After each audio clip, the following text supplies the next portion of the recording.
Promis, depuis il y a 4 semaines, on entame ces émissions débat avec nos invités, avec les candidats de différents partis politiques, différents partis traditionnels et autres aussi. C'est le cas du parti égalitaire de la semaine passée et c'est le cas aussi d'un nouveau parti de cette semaine. Donc on traitera, on débattra deux thématiques très importantes qui sont l'enseignement et l'emploi. Si on commence par l'enseignement, sachant qu'à Bruxelles, le retard scolaire est important. Dans l'année scolaire 2010-2011, plus de 17% des élèves ont accumulé au moins 2 ans de retard en entrant en secondaire. Comme l'explique le baromètre bruxellois 2012, c'est dans les communes les plus pauvres qu'on trouve une proportion plus élevée d'enfants présentant un retard scolaire de moins 2 ans à l'entrée du secondaire. Donc, on le sait, c'est une très grande problématique, ce retard dans certains quartiers, dans certaines communes à Bruxelles, plus particulièrement, en sachant c'est après que les compétences de l'enseignement, c'est une compétence communautaire, fait partie des compétences du ministère liées à la communauté française. Et il y a, pour débattre de ce débat, on a 3 invités de 3 partis différents. Cécile Vincel, 20e effective du Parti Socialiste. On a Karine Linkendahl, 52e effective aussi dans le parti Mouvement Réformateur. Et aussi Nordin Saïdi, qui est premier suppléant du parti Islam. Eh bien, là, Mohamed, donc, on va tout simplement donner la parole à nos invités. Je commence bien sûr à ma gauche. C'est Cécile, bonjour. Bonjour. Comment allez-vous? Très bien, merci. Et voilà, merci d'avoir accepté notre invitation. Tout à fait. Cécile Vincel, donc on est maintenant, on est au fond de la campagne électorale, malgré le temps qui n'a pas aidé ce week-end, qui n'a été pas. Donc, comment est-ce que vous vous sentez à l'aise? Vous vous sentez un petit peu durant cette campagne? Je trouve qu'en tout cas, une campagne électorale, c'est vraiment un moment qui est passionnant à vivre. C'est pas toujours facile parce que c'est vrai que beaucoup de citoyens sont en perte de confiance par rapport aux politiques. Ça, je crois qu'il faut le reconnaître. Et en même temps, vous êtes confrontés à des débats passionnants avec des gens de toutes nationalités, de tous âges. Et donc, c'est une rencontre citoyenne qui vaut vraiment la peine d'être vécue. Voilà. Merci beaucoup, Cécile. Donc, on va directement au bout de notre sujet.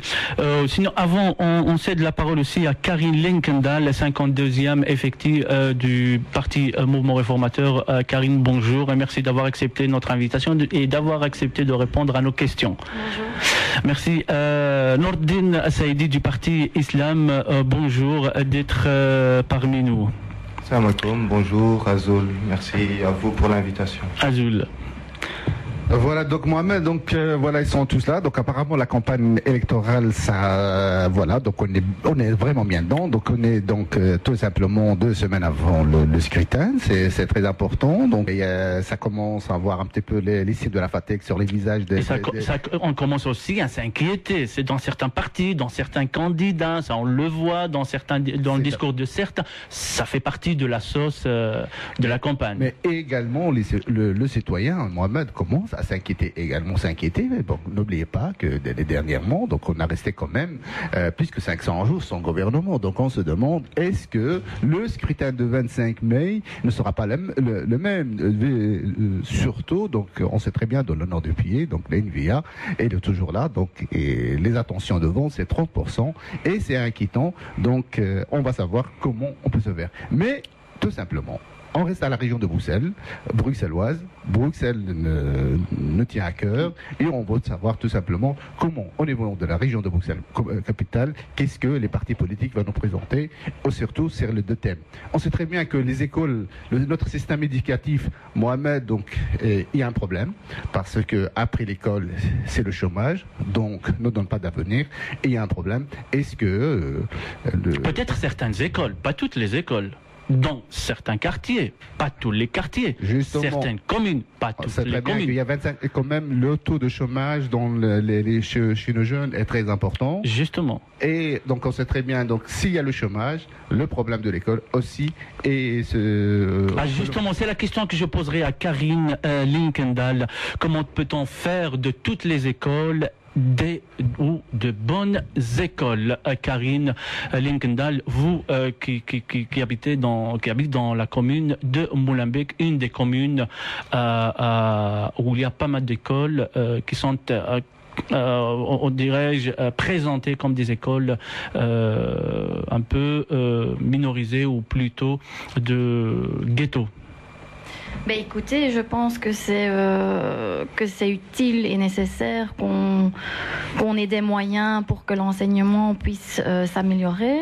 Je pense aussi au niveau, par exemple, des enseignants qu'il faut vraiment investir dans la formation, qu'il faut aussi investir dans la formation des élèves aussi qui puissent, par exemple, faire des stages dans les sociétés, dans les entreprises, pour qu'ils puissent vraiment bien être formés. Et donc je pense qu'il faut effectivement avoir un partenariat en fait entre les écoles et les entreprises pour que ces jeunes-là puissent vraiment... Ça c'est aussi le chantier de l'emploi. Si on reste juste dans l'enseignement, dans les écoles ou dans l'école, dirais-je francophone à Bruxelles, sans parler de l'emploi parce qu'on le traitera juste après, comment peut-on améliorer la situation de certaines écoles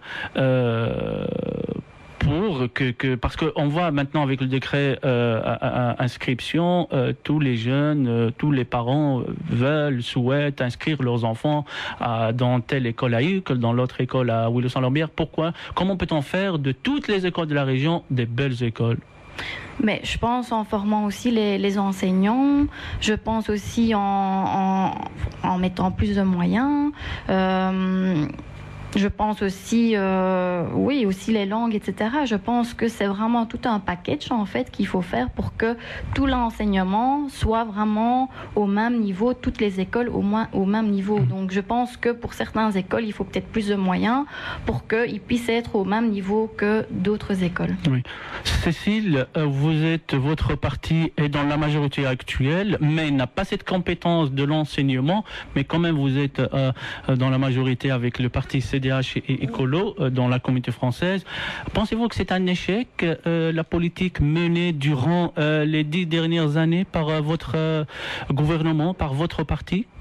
Alors je ne sais pas si on peut parler d'échec parce que c'est vrai que beaucoup de choses ont été faites ces 20 dernières années, mais je vous rejoins quand même sur un point, c'est que notre système est malheureusement beaucoup trop inégalitaire et donc ça c'est vraiment un souci. Il faut se rappeler quel est le but de l'enseignement obligatoire. C'est d'une part de permettre la maîtrise des savoirs, de tous les savoirs de base, et d'autre part de permettre à nos jeunes de devenir vraiment pleinement des citoyens actifs et responsables dans notre société. Et donc de ce point de vue-là, on peut dire que le système n'est pas du tout assez performant. Et pourtant, nous sommes confrontés à des défis économiques majeurs, puisque vous le savez, il va y avoir un essor démographique très important dans les années à venir. On attend quand même entre 170 et 240 000 personnes en plus à Bruxelles à l'horizon 2020.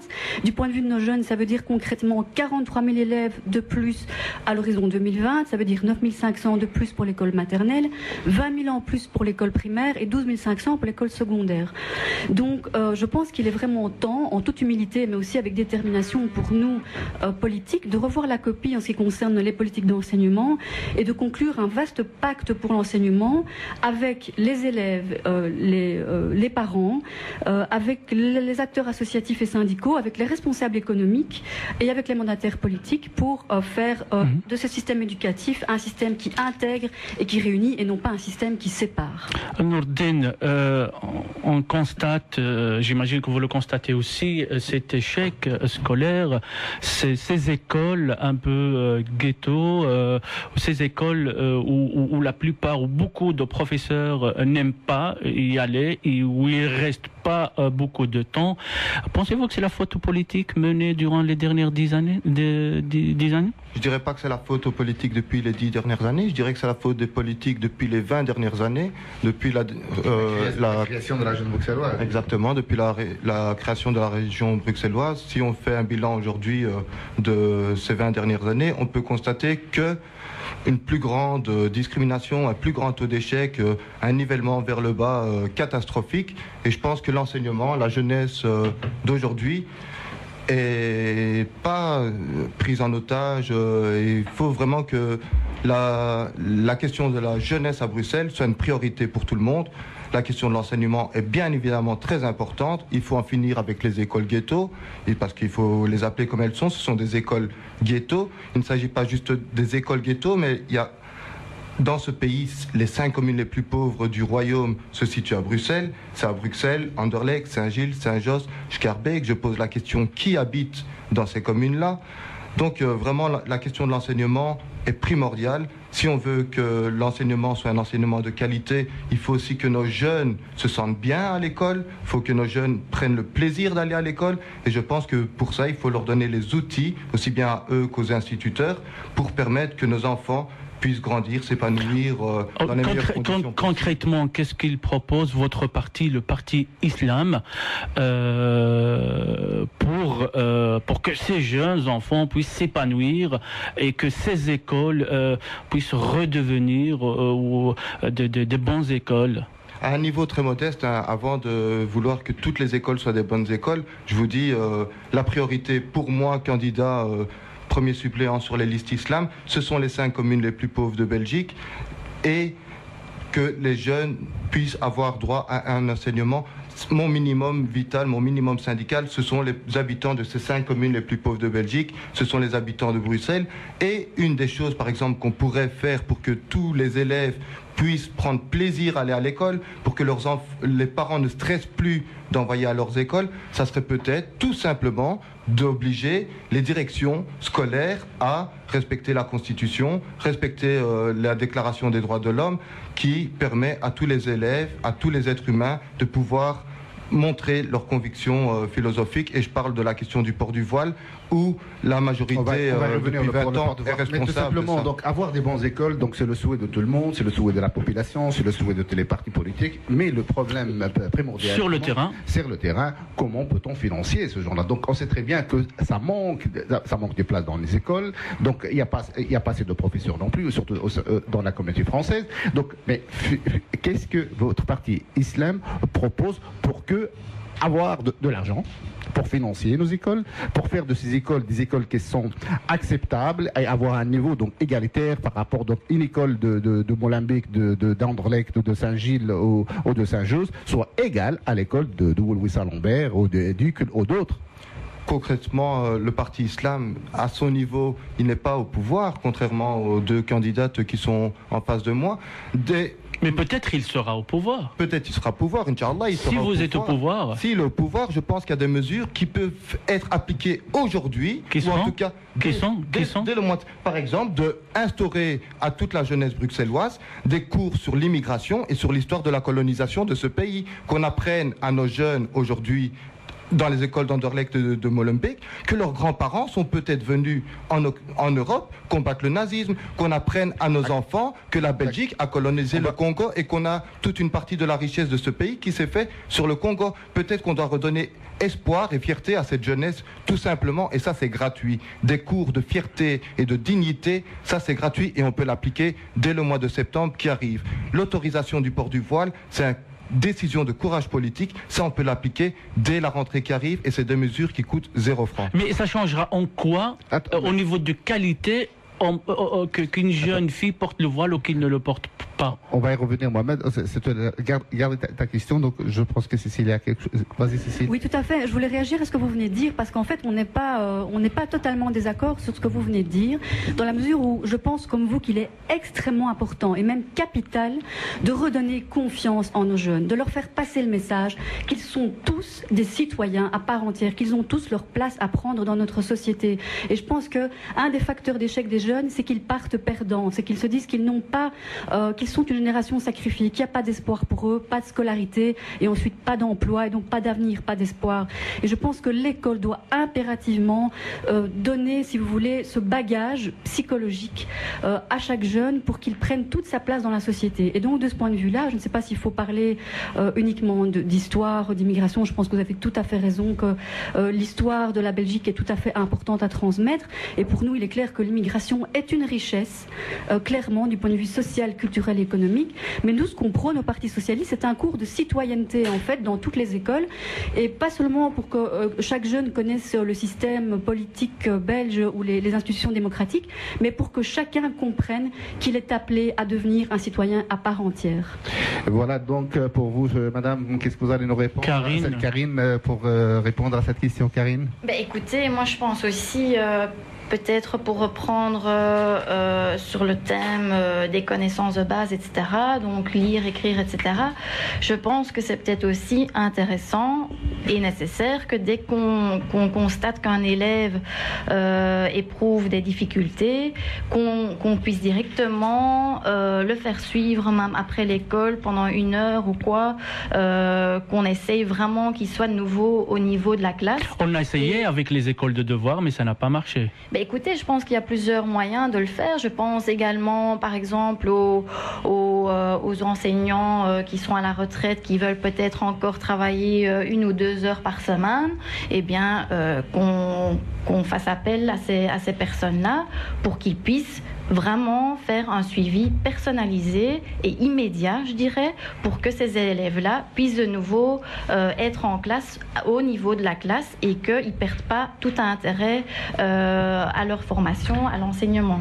Justement, donc faire revenir également donc les aînés, donc les pensionnés. On sait très bien que la vie de ces pensionnés n'est pas facile. On sait très bien que la relation élève et professeur et ça se dégrade d'une année à l'autre, donc il y a un manque de respect au professeur et ainsi de suite. Est-ce que vous pensez que ce professeur aura encore l'envie de rester à enseigner? Surtout dans ces certaines écoles un petit peu, dirais-je, marginalisées, ou qui sont situées dans certains quartiers populaires, parce qu'on constate aujourd'hui que chaque professeur qui est engagé pour enseigner dans ces écoles, il est engagé cette année, l'année prochaine ne suit pas, ne revient pas. C'est une réalité. Je pense qu'on pourrait appliquer le système et on verra bien si ça fonctionne effectivement ou pas. On ne l'a pas encore essayé. Donc, Mais on va revenir après ceci.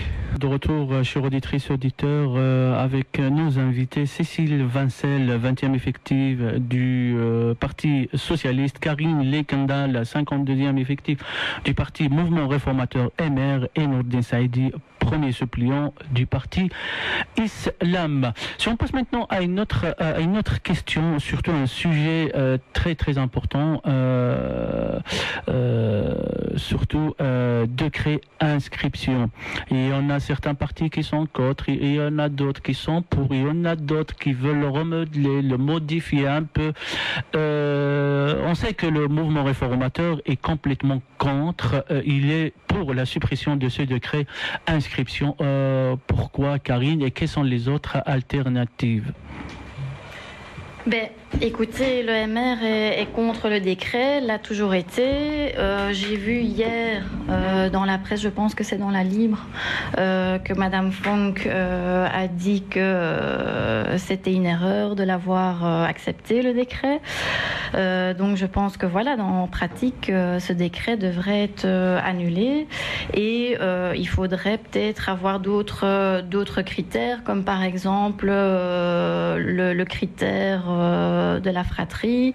S'il y a un enfant qui est déjà dans l'école, on pourrait accepter les autres enfants de la famille, etc. Donc voilà. Donc l'école, c'est très important, c'est l'avenir de la Belgique, c'est l'avenir de la région, c'est l'avenir de nos enfants qui est en jeu, et il manque des places, certes. Donc nous constatons tous que l'école actuellement ne donne que des chômeurs pour l'instant à Bruxelles. Donc nos jeunes qui sortent de l'école ne trouvent pas d'emploi. Donc l'école, il manque des places, et pourtant il y avait quand même une volonté de faire plus que 15 000 places, 1500 places, pardon, donc dans les années à venir. Donc est-ce que c'est faisant? Mais puisque la population bruxelloise est en augmentation constante tout le temps, chaque année on a plus de personnes qui arrivent à Bruxelles, et voilà, donc il faut leur trouver également la place dans les écoles. Mais malheureusement, donc les nouveaux arrivants, donc ils s'installent toujours dans les quartiers autour de la gare des Midi, donc c'est tout à fait normal, dans les quartiers de l'immigration, pour des raisons que également le loyer est pas cher, donc c'est historique, et pourtant donc dont la concentration de cette population autour de la gare des Midi, donc dans les communes Anderlecht, Molenbeek, Saint-Gilles, Forêt, c'est de Schaerbeek aussi, parce que tu y as également une gare à Schaerbeek. Donc il y a un problème. Mais la question, donc tout le monde est d'accord autour de la table que notre système éducatif actuellement donc ne répond pas aux besoins de la population. Mais tout simplement, donc chacun a les pistes pour y arriver, pour améliorer, mais le problème, c'est le finance. Comment peut-on financer nos écoles? Est-ce qu'on a vraiment de l'argent à attribuer aux écoles? Cécile.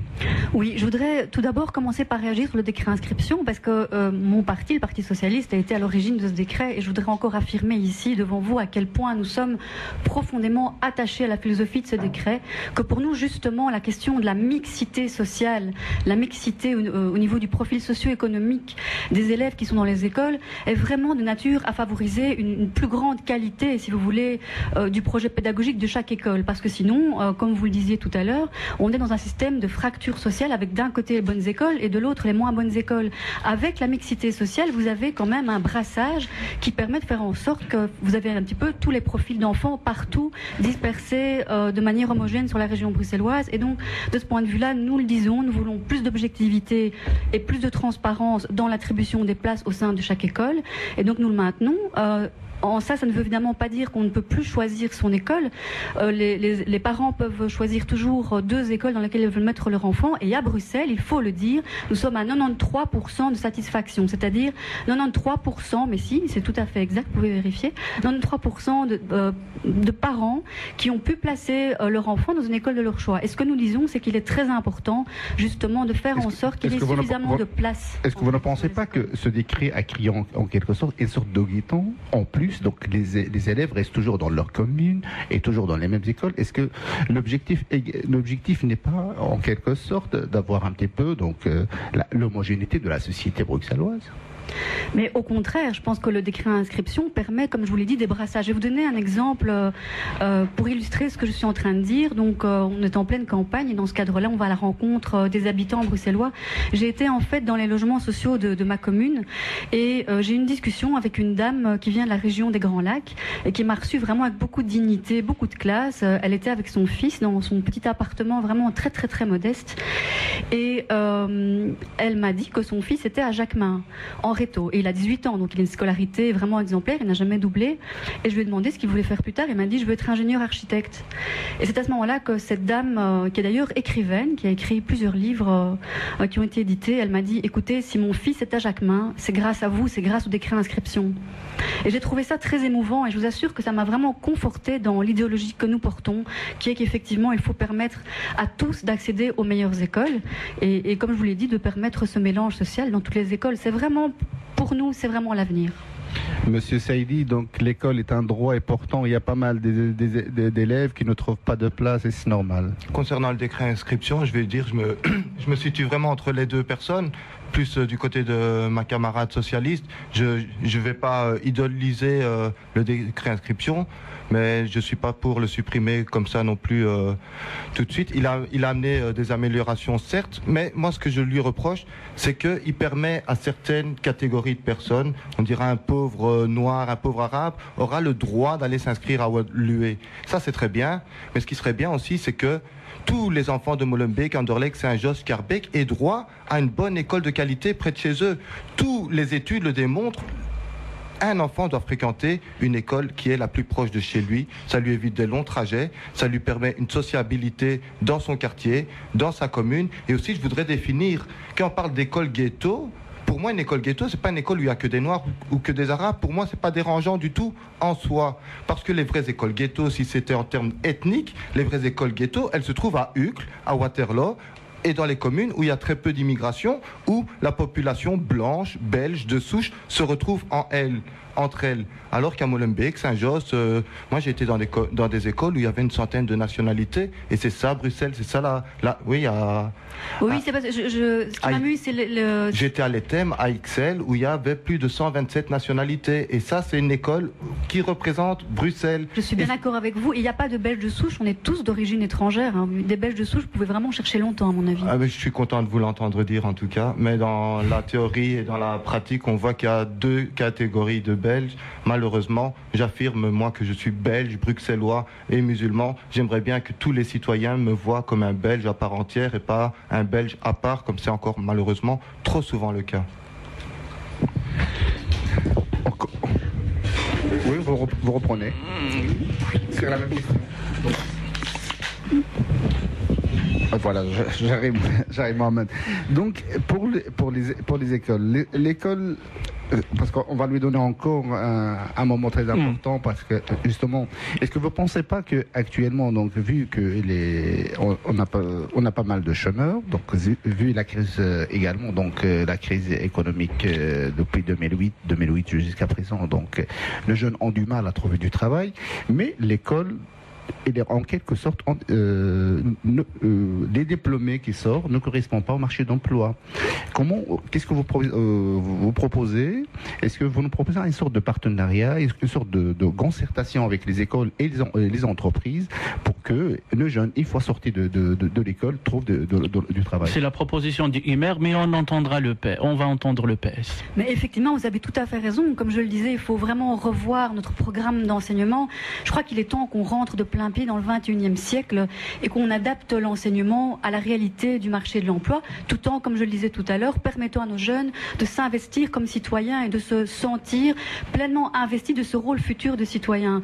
Mais donc, de ce point de vue-là, effectivement, nous avons plein de propositions très concrètes. Je pense qu'il faut, par exemple, insuffler aux jeunes l'esprit d'entreprendre. C'est très, très important. Donc, nous proposons que l'Agence bruxelloise pour l'emploi vienne proposer des séances d'information aux jeunes dans les écoles, par exemple, avec des jeux de rôle qui puissent vraiment familiariser et sensibiliser nos jeunes de manière ludique au monde de l'entreprise. Nous pensons effectivement qu'il faut un tronc commun rallongé jusqu'à 14 ans avec une base malgré tout plus polytechnique, polyvalente, pour malgré tout former nos jeunes, pas seulement en termes de savoir, mais aussi de compétences.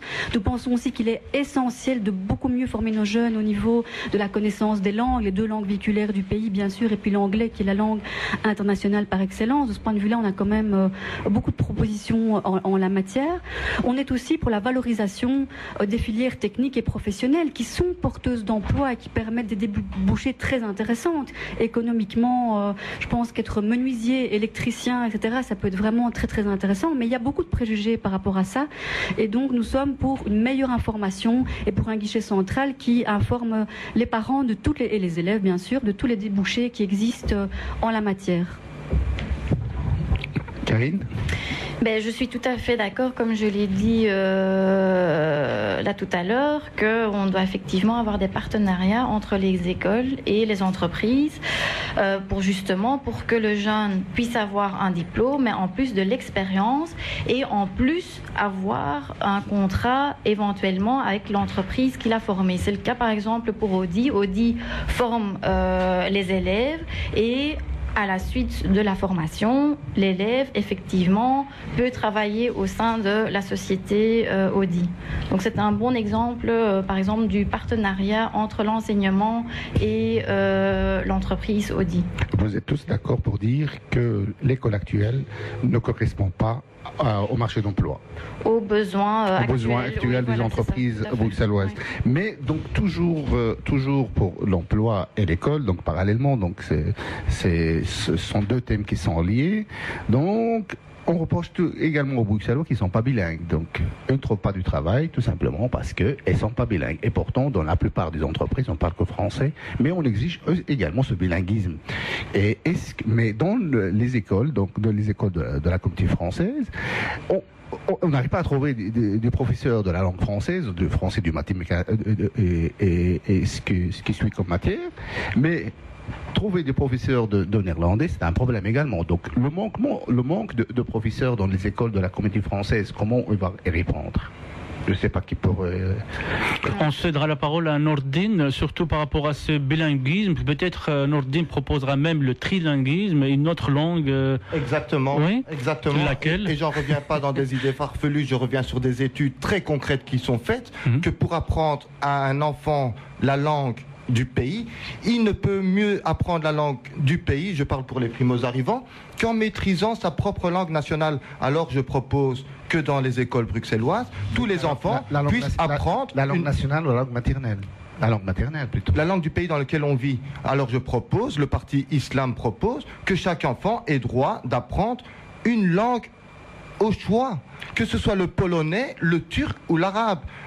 Et ça se fait déjà dans les écoles. Alors ça sera une école européenne là? Ça sera une école bruxelloise avec qui met des citoyens bruxellois dans le futur. Aujourd'hui, vous savez très bien qu'à Bruxelles, on ne parle plus français et néerlandais, mais on parle aussi majoritairement turc, arabe, polonais, bulgare, anglais et tout ça. Alors quelle société va engager quelqu'un qui maîtrise l'arabe ou le polonais ou le turc? Je pense qu'on ne vit pas dans la même planète aujourd'hui, parce que aujourd'hui au niveau mondial, au niveau de l'économie mondiale, je pense que quelqu'un qui parle l'arabe est quelqu'un qui sera très bien accueilli dans des sociétés qui font du commerce avec tout le Moyen-Orient par exemple. Je pense qu'ici en Belgique... C'est l'anglais qui maîtrise, c'est l'anglais qui règne dans ce commerce du Moyen-Orient nordin. Je suis désolé, mais je pense qu'aujourd'hui il y a une forte demande, il y a un nombre inimaginable de Britanniques, de Français, de Belges, d'origine de confession musulmane ou d'origine immigrée qui immigrent vers ces pays arabes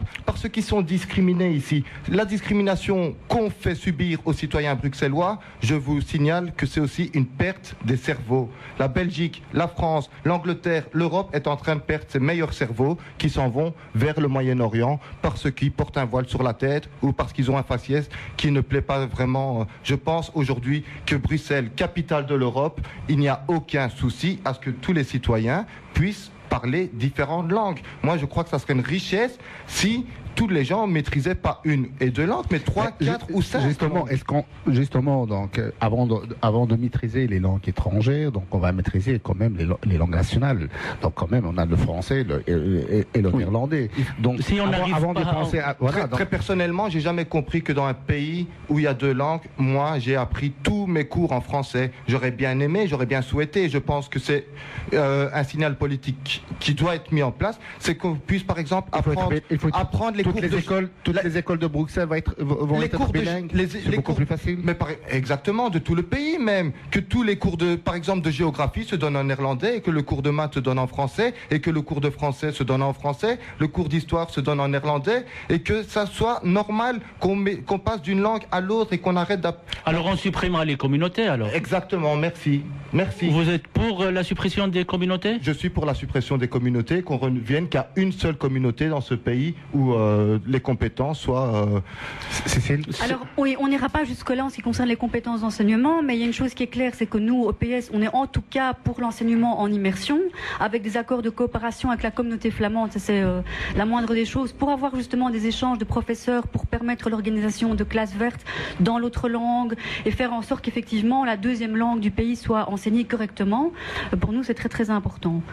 Voilà, la suppression de la communauté, non, mais par contre, ce que nous on considère important, c'est que la région bruxelloise s'investisse dans le problème de l'enseignement, parce que regardez, la région bruxelloise a financé elle-même 4000 places, que la région s'investisse puisqu'elle doit faire face à un problème crucial pour ces jeunes, donc un rôle accru malgré tout de la région dans la thématique enseignement. Oui. Karine? Supprimer les communautés, Karine, et enseigner d'autres langues tiers, maternelles de l'immigration? Je suis tout à fait d'accord pour enseigner tant le français que le néerlandais, donc les cours dans les deux langues. Mais je pense aussi que c'est important que l'enfant puisse maîtriser d'abord très bien une seule langue, par exemple le français ou le néerlandais, et puis apprennent la deuxième langue. Personnellement, j'ai suivi mes études en néerlandais, que ce soit en maternelle, secondaire, université, etc.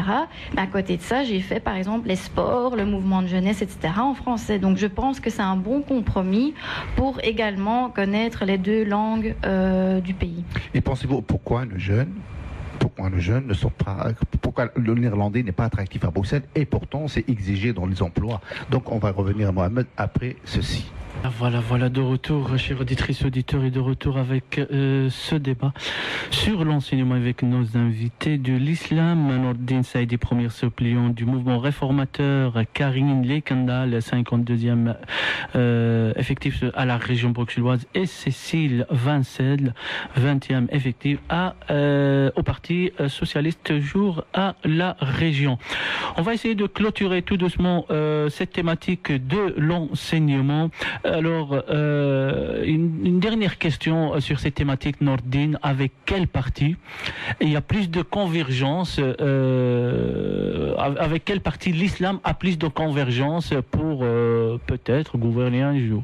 Très honnêtement, et je pense que c'est le cas de tout le monde à table, islam, que ce soit islam, écolo, ou PS ou CDH, je vois qu'autour de la table, il y a 4 personnes qui débattent dans un climat très serein, et je pense que ces 4 personnes seraient capables de travailler ensemble pour le bien de cette région. J'ai pas vu qu'il y avait de grosses oppositions. Je me réjouis justement qu'il y a beaucoup de points en commun, et que si ça devait être le cas, demain on pourrait travailler ensemble, contrairement à ce que beaucoup de gens puissent imaginer, peut-être même contrairement à ce que les personnes à table pourraient imaginer. Mais si je peux me permettre, sur la question de l'enseignement et sur la question de nos grands idéaux, permettre à nos jeunes de s'épanouir, moi il y a une question qu'on a évacuée trop vite, et excusez-moi, elle est là sur le terrain politique depuis une dizaine d'années, c'est la question du droit aux élèves de pratiquer leurs convictions religieuses. Et ce n'est pas une revendication d'islam ou de Nordine Saïdi. J'ai en face de moi le rapport d'Amnesty International, par exemple. Amnesty International qui... Mais c'est pas la Bible. C'est pas la Bible, mais c'est quand même... Et attendez, c'est pas la Bible, c'est ni le Coran, c'est rien du tout. Mais vous êtes d'accord que les rapports d'Amnesty International ont un minimum de crédibilité? Est-ce que vous êtes d'accord que la Déclaration des droits de l'homme a un minimum de crédibilité? Est-ce que vous êtes d'accord que la Convention européenne des droits de l'homme a un minimum de crédibilité? Est-ce que vous êtes d'accord que ce soit des socles sur lesquels on peut travailler ensemble? Pour moi, un partenaire qui ne respecte pas les droits de l'homme n'est pas... Ceci dit, d'accord, donc... Vous êtes d'accord que... Un instant, justement, donc, j'ai pas dit que je suis d'accord, mais est-ce qu'il y a moyen de me dire tout simplement comment peut-on organiser ça dans des écoles, quand il s'agit d'une école comme à Bruxelles, où il y a par exemple juste les 4 confessions, donc il y a des... Moi, je vous parle pas du voile quand je vous dis voile, je vous parle du voile, parce que c'est la problématique aujourd'hui. Non, on parle de 4 confessions. Mais la confession, comment il va pratiquer sa religion dans l'école, un juif, un musulman, un chrétien.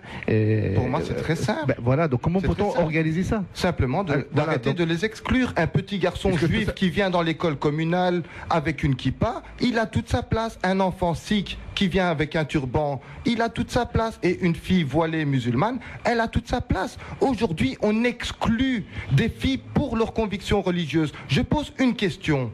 Quand on exclut ces filles qui sont des gamines, qu'est-ce qu'on en fait 20 ans plus tard? Est-ce que vous pensez que 20 ans plus tard, elles vont aimer ce pays? Leur pays, ces enfants qu'on est en train d'exclure depuis 10 ans maintenant, est-ce que vous pensez que dans 20 ans, ils vont dire « mon pays m'a enseigné » Non, ils diront à leurs enfants, ce pays m'a exclu mon fils.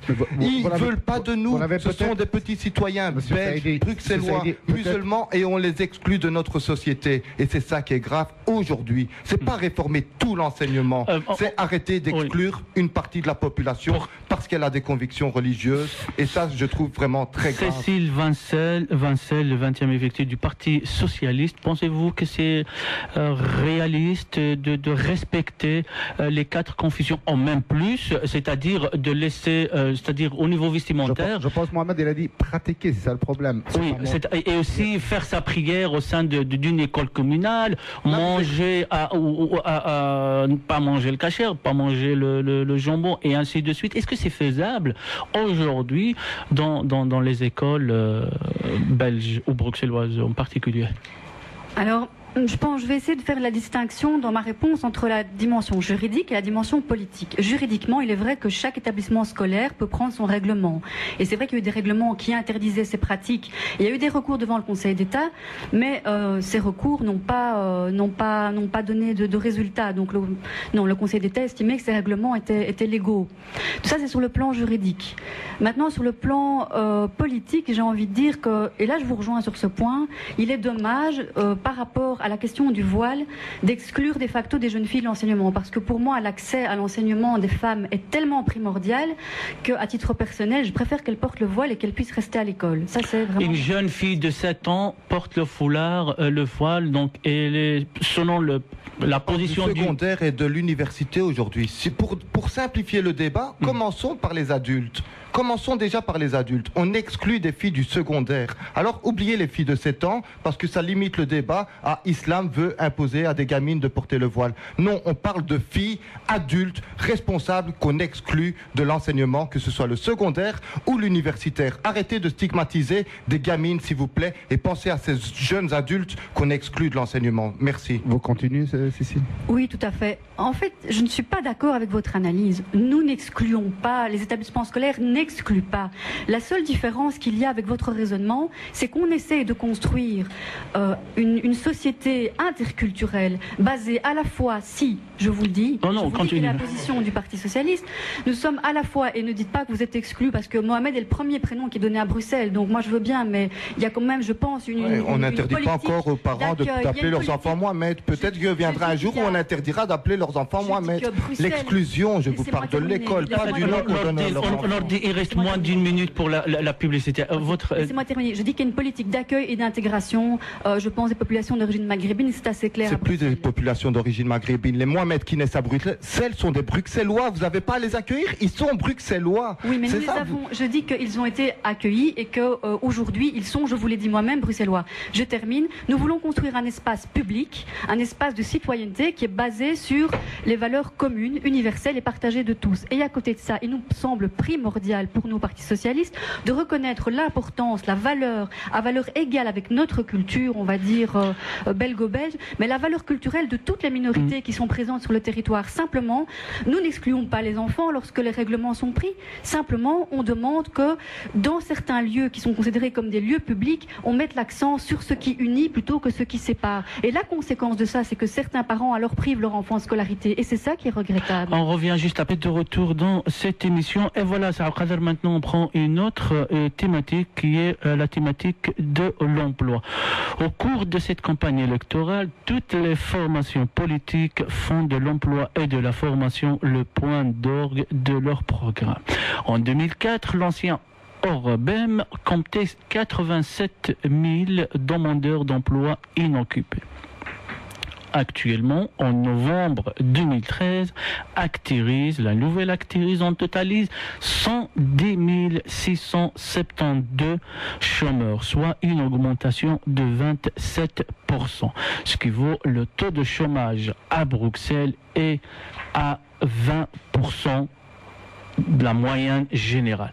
Dans certains quartiers populaires, a atteint 30, même plus de 30%. Mais je reprends directement avec Cécile. Son parti, votre parti est au gouvernement. Cette politique d'emploi est encore un échec ou pas? Et de nouveau, un échec. Je pense que mon parti, effectivement, est au gouvernement de longue date, c'est vrai, mais on constate que le problème de l'emploi reste récurrent et qu'il n'est pas solutionné. Aujourd'hui, donner de l'emploi à tout le monde, donner de l'emploi à nos jeunes, c'est une question de défense de la démocratie, puisque vous le dites vous-même, on est à 20% de chômage en moyenne, avec 30% en moyenne chez les jeunes, et comme vous le dites aussi, dans certains quartiers, ça va jusqu'à 30%, et même 40 à 45% chez les jeunes. Et donc ces jeunes se vivent comme étant une génération sacrifiée. C'est vrai qu'il y a une discrimination par rapport aux personnes d'origine étrangère, ce qui est évidemment d'une brutalité absolument inacceptable. Et avec ce phénomène de discrimination, les choses évidemment ne vont pas en s'améliorant. Et donc vous avez un sentiment de culpabilité qui est très très fort chez certains jeunes, un sentiment de désespoir, d'autant qu'évidemment le discours du politique, c'est de dire que la priorité c'est l'emploi. Et donc vous avez un électeur sur 5 qui est au chômage, c'est la crise, et donc de ce point de vue-là, la situation demeure complexe. D'autant plus complexe que l'avenir de notre région bruxelloise, et nous, je pense, en tant que Parti socialiste, nous sommes quand même à l'origine de la création de la région bruxelloise, nous tenons beaucoup en tant que région. L'avenir économique de cette région dépendra évidemment de l'emploi de tous, puisque le financement de la région est garanti par le rendement IPP, donc impôt des personnes physiques par habitant. Donc c'est vraiment un enjeu majeur. Ce que j'ai envie de dire, surtout à ma collègue du MR, c'est qu'il n'y a pas de main invisible à Bruxelles, puisqu'il y a 715 000 emplois pour environ 500 000 personnes actives ou qui devraient être actives, ce qui veut dire que si le marché fonctionnait bien tout seul, eh bien il y aurait trop d'emplois par rapport au nombre de Bruxellois potentiellement actifs. Donc il y a un problème. Le système, le marché génère des inégalités criantes, un problème effectivement d'accès à l'emploi pour grand nombre de Bruxellois. Et ce que nous disons effectivement, c'est que ce sera un enjeu pour le Parti socialiste pour la prochaine législature. C'est un problème collectif qui demande une solution collective, et nous en ferons une priorité. Je pense, Karine, que votre collègue a posé la question à notre place, donc voilà, c'est à toi de répondre.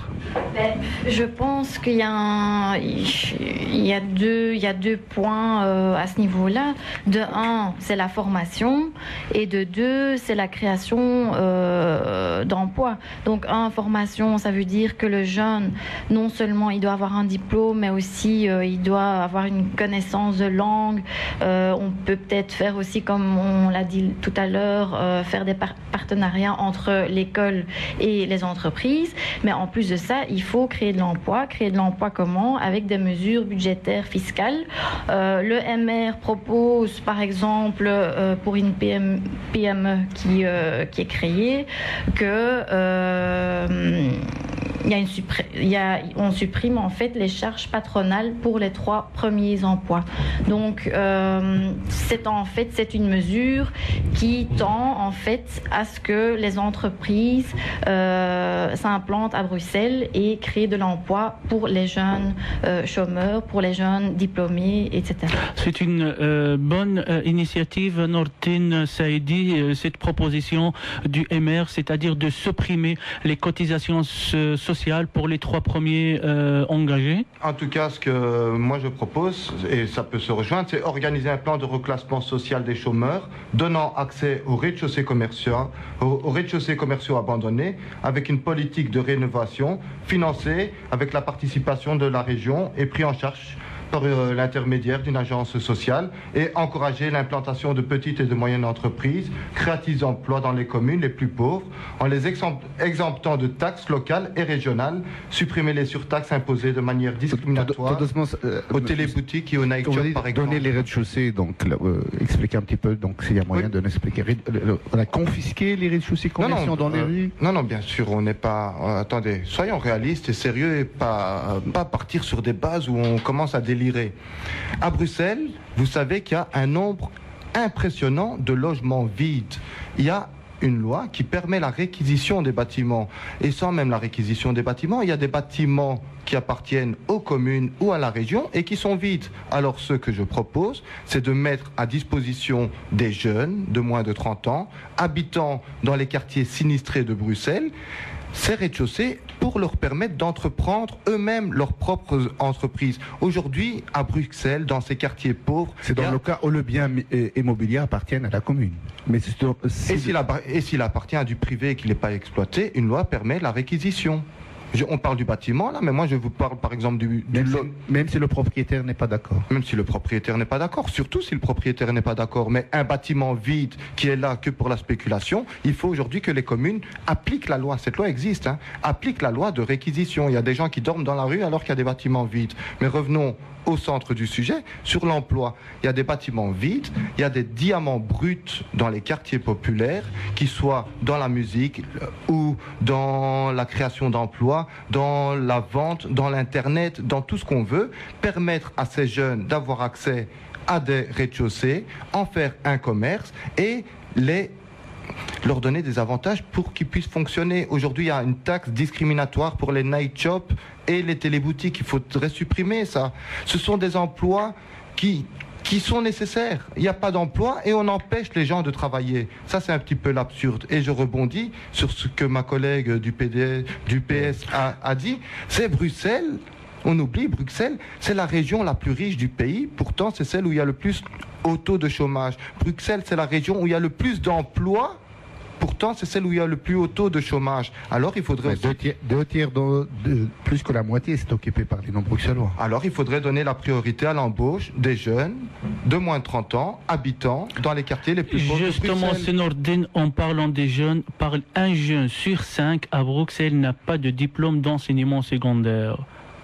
Un jeune sur 5, c'est des chiffres catastrophiques, évidemment. La première partie du débat portait sur l'enseignement. Mais aujourd'hui... C'est lié à l'emploi aussi. Mais aujourd'hui, les études le montrent. La discrimination aujourd'hui, en 2014, elle n'est plus faite sur la base des compétences. Cela, c'était vrai il y a 10 ans. Les jeunes des quartiers populaires n'avaient pas de diplôme. Ce n'est plus vrai aujourd'hui. Aujourd'hui, la discrimination, elle est faite, et je prends les termes du rapport de Nouria Wali de l'ULB, parce qu'on est noir ou arabe ou turc. C'est ça. Ce n'est plus sur les diplômes. Aujourd'hui, le turc, le marocain ou le subsaharien a les diplômes équivalents aux blancs belges. Concrètement, comment combattre ces discriminations ? Comme je l'ai dit, en donnant la priorité de l'emploi aux Bruxellois les plus pauvres. Même s'ils ne sont pas formés ? Évidemment. Mais je viens de citer qu'un sur 5, surtout dans les quartiers populaires, n'ont pas de diplôme d'enseignement secondaire. Il y a aussi toute une partie de travail à Bruxelles qui ne demande pas de grands diplômes. Il y a la plus grande nécessité du travail à Bruxelles, c'est mon secteur, c'est le non-marchand. Pourquoi demander dans le non-marchand? Évidemment, il y a beaucoup de demandes d'emploi. Combien de personnes dans les crèches, dans les hommes, dans l'accès, l'aide aux personnes handicapées, tout ça, c'est de l'emploi à Bruxelles. Ça demande quand même un diplôme aussi. Oui, ça demande des diplômes, mais ces diplômes, ces diplômes existent. Je vous dis aujourd'hui que les rapports le montrent que la discrimination est liée sur l'origine noire, turc ou subsaharien. Pas les diplômes. Si vous comptez encore persister de vous dire que tous ces noirs et ces arabes n'ont pas de diplôme, je suis désolé. Non, on n'a pas dit ça. On dit juste que dans les quartiers populaires, le taux de chômage le plus élevé des jeunes, qui atteint presque 40%, même plus, et dans ces quartiers populaires aussi, la moyenne est 1 jeune sur 5 n'a pas de diplôme d'enseignement secondaire. Oui, effectivement, il faudrait arriver à arrêter ça, et aujourd'hui ça tend à disparaître. Alors c'est les politiques menées par les partis qui sont en majorité actuelle, ce sont des politiques qui n'ont mené à rien. C'est ce que vous êtes en train de dire? C'est ce que je suis en train de dire, Mohamed, mais par contre ce que j'ai appris maintenant, c'est que je suis plus sur le terme d'accusation. C'est le PS, c'est le MR, c'est le NA. Ça fait 20 ans que c'est la catastrophe. Aujourd'hui, je fais le bilan de constat. Et que ça n'aille pas bien à cause des rouges, des bleus, des verts, je m'en fous. Je fais le constat et je propose des choses pour que ça puisse aller mieux. C'est la faute à qui? C'est pas mon problème. On peut changer les choses. Je prétends, oui, pouvoir changer les choses aussi bien que ceux qui sont là depuis 20 ans. En tout cas, on fera pas pire avec le Parti Islam. Oui, je voudrais réagir par rapport à ce que vous venez de dire, parce que je trouve qu'on est en train de réaliser un amalgame. Je pense malgré tout que les jeunes qui n'ont pas le diplôme du secondaire supérieur sont des jeunes qui objectivement sont quand même très difficiles à reclasser au plan économique. C'est un problème objectif qui n'a rien à voir avec la couleur de peau. C'est un problème de qualification, et c'est la raison pour laquelle, même si nous n'avons pas eu l'occasion d'en parler tout à l'heure en évoquant les politiques d'enseignement, nous voulons un plan de lutte contre le décrochage scolaire, parce que lorsque lorsque un jeune décroche de sa scolarité, il est déjà en décrochage par rapport au marché de l'emploi. Ça, c'est un problème objectif et il faut s'y atteler. Un plan donc de lutte contre le décrochage scolaire et aussi évidemment un système de remédiation. Nous croyons beaucoup dans la remédiation par petits groupes pour vraiment accrocher les jeunes lorsqu'on voit qu'ils sont en train justement de décrocher et d'être dans un système d'échec, avec des professeurs motivés qui ont la vocation de transmettre et qui veulent les amener vers la réussite. Beaucoup d'expériences en Europe montrent que c'est possible. Ça, c'est le problème de la qualification et de la scolarité. Par contre, par rapport à celui de la discrimination, ça c'est autre chose. Je suis d'accord avec vous qu'il y a des jeunes qui jouent le jeu, c'est-à-dire qui se scolarisent, qui font des efforts, qui quelque part rentrent dans le système parce qu'ils ont l'espoir de justement pouvoir devenir un jour des citoyens à part entière et d'avoir un logement et un emploi décent. Et si à ces jeunes on refuse un emploi décent parce qu'ils n'ont pas la bonne couleur de peau, et c'est le cas effectivement pour les travailleurs d'origine extra-européenne, ça c'est un véritable scandale. Et de ce point de vue-là, le Parti socialiste a des propositions très claires. Pour les plans diversité qui sont en fait adoptés par les entreprises bruxelloises, nous demandons des quotas. Parce que sans ces quotas, effectivement, on n'arrivera pas à la promotion, à l'intégration de la diversité au sein des entreprises. Et nous proposons également que les aides à l'embauche et les aides aux entreprises de manière générale soient orientées en fonction justement de l'engagement de travailleurs d'origine étrangère. Merci beaucoup Cécile. Là, je cède la parole à Karine Lekendal du mouvement réformateur. Alors, pour combattre cette discrimination qui est assez flagrante et surtout ici à Bruxelles, que propose le MR ? Ben écoutez, je pense que le problème, donc les jeunes... Vous pensez que, excusez-moi, vous pensez que la discrimination est liée, comme notre Nordin Saïdi le dit, est liée à la couleur, à l'origine, à la religion ? Je pense que cela existe, donc je vais pas nier le problème. Donc je pense que cela existe. Maintenant, je pense pas qu'il faut généraliser le problème.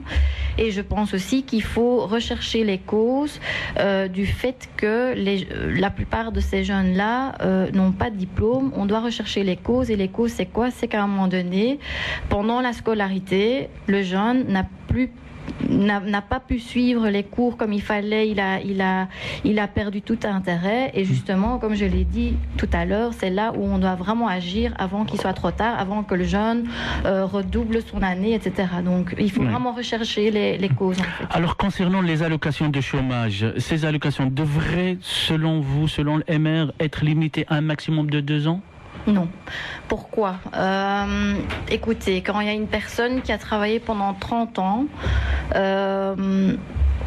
je vois mal comment est-ce qu'on pourrait limiter la durée des allocations de chômage à 2 ans pour cette personne qui a travaillé pendant 30 ans ou plus. Ce n'est pas correct. Surtout que cette personne-là aura déjà un certain âge, que ce sera difficile pour retrouver un certain emploi. Et donc, je pense que ce serait vraiment pas correct de limiter la durée des allocations de chômage. Cécile, j'imagine que même le Parti socialiste est sur la même ligne que le MR de non limiter le chômage. Alors, que doit-on faire ? Que les chômeurs devraient être obligés de prester des travaux d'intérêt général ? C'est une question délicate. Je pense que ce qui est important, c'est que les chômeurs soient conscientisés par l'importance, effectivement, de s'insérer sur le marché du travail. Je pense que ça, c'est une logique sur laquelle on pourrait tomber assez d'accord.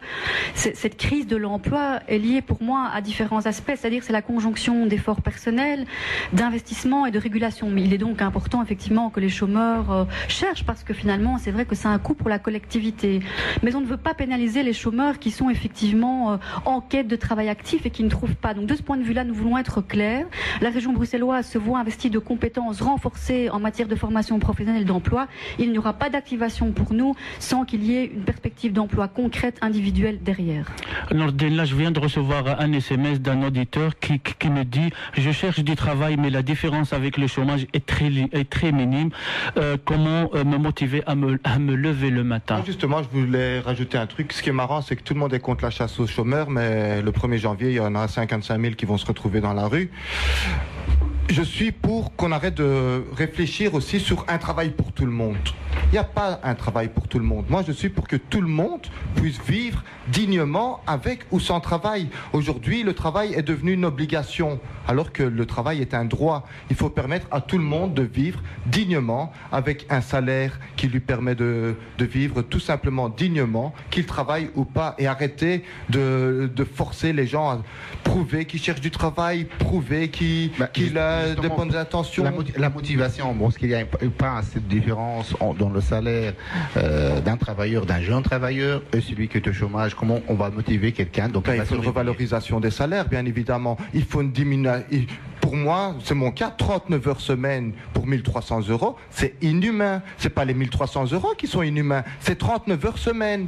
Il faudrait que chaque citoyen puisse travailler une vingtaine d'heures par semaine, que je puisse voir ma femme et mes enfants et avoir des activités. Avec le même salaire, bien sûr. Avec la garantie de salaire. Avec un meilleur salaire, si c'est possible. Et c'est possible. Au Japon, les travailleurs, ils sont en train de se manifester pour avoir plusieurs heures de travail par semaine. Ben, le Japon, c'est le Japon. Et en Arabie Saoudite, les femmes ne peuvent pas travailler. Parlons de Bruxelles, s'il vous plaît. Parlons de la Belgique, s'il vous plaît. Revenons où nous sommes. Moi, je veux que tous les citoyens bruxellois, belges, puissent vivre dignement, qu'ils travaillent ou non. Les chômeurs ne sont pas les parasites de cette société. Les chômeurs, ce sont des gens qui vivent avec nous.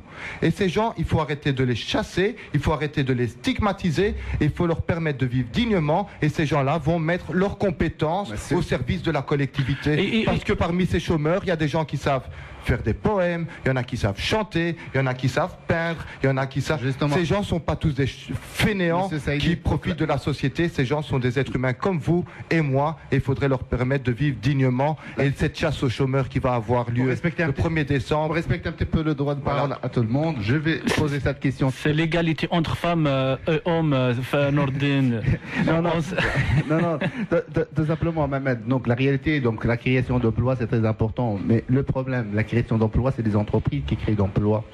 Alors, mais comment empêcher d'abord les entreprises qui sont installées à Bruxelles ou en Belgique de ne pas partir ailleurs, de ne pas se déloger? Donc c'est très important, parce que ce qui est en train de se faire, que les entreprises qui sont installées depuis 50 ans, et même plus en Belgique, et sont en train de se déloger, de partir ailleurs, tout simplement.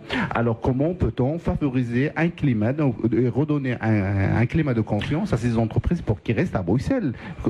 Comment que les entreprises bruxelloises vont être compétitives et également. Donc c'est ça la question à Karine. Oui, donc je pense qu'en fait il faudrait prendre toute une série de mesures fiscales.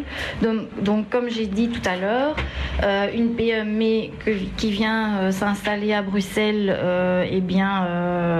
on supprime les charges patronales pour les 3 premiers emplois.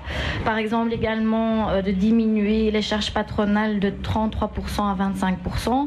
En fait, ce sont toutes des mesures en fait qui permettent la création d'emplois, et donc quand on a plus d'emplois, on a plus de travailleurs, plus d'employés, etc. et on augmente en fait le pouvoir d'achat de ces personnes-là. Donc mais je pense effectivement qu'il faut être conscient que les PME doivent être soutenues, effectivement, et qu'il faut éviter la fuite des entreprises à l'étranger. La position du Parti socialiste est un petit peu plus nuancée. Pour nous, en fait, c'est plus un deal de win-win, c'est-à-dire qu'on est prêt effectivement à accorder des aides aux entreprises, mais à celles qui, en fait, investissent dans l'innovation et qui engagent des Bruxellois. Là, je viens de recevoir un SMS aussi, surtout pour Nordine, qui dit: ne faudra-t-il pas attaquer aux personnes qui travaillent en noir au lieu de limiter le chômage? Ça, c'est les solutions très populistes, c'est de s'attaquer aux personnes.